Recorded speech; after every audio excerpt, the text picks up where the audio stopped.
பாவமும் புண்ணியமும் வந்து 7 ஜென்மங்கள் தொடரும்னு சொல்றாங்க. ஆமா ஆமா. எப்படி தொடரும் அப்படின்னா, இப்ப உன் பொண்ணு தானே இன்னொரு புள்ள பெற்றுக்கு போகுது, உன் புள்ள தானே இன்னொன்று பெற்றுக்கு போகுது. அப்ப நீ செய்த பாவம்லாம் அதாவது உடல்ல இருக்குது இல்லையா? இப்ப நீ இப்ப ஒரு 1 கோடி ரூபாய் சொத்து சேர்த்து இந்த பக்கத்து வீட்டுக்காரர் கொடுப்பியா? இல்ல. கொடுப்பியா? உன் பிள்ளைங்களுக்கு தானே கொடுப்ப. அப்ப நீ செய்த பாவத்தை பக்கத்து வீட்டுக்காரன் வாங்குவானா? அதுவும் உன் பிள்ளைங்களுக்கு தான் சொந்தம். அதனால தான் சொன்னான், மாதா செய்தது மக்களுக்குன்னா. தாய் தப்பம் வாழும்போது எவ்வளோ தான தர்மம் பண்றானோ அவளும் அவன் பிள்ளைங்க நல்லா இருக்கும்.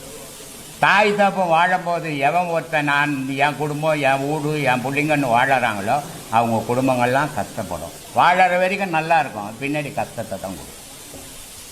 அது 7 ஜென்மம் இல்லை, 14 ஜென்மம் வரும். ஒரு ஞானி ஒரு வீட்டில் ஒரு ஞானி உருவாயிட்டான்னா 7 ஜென்மத்து பாவத்தை அழிக்கப்படும்.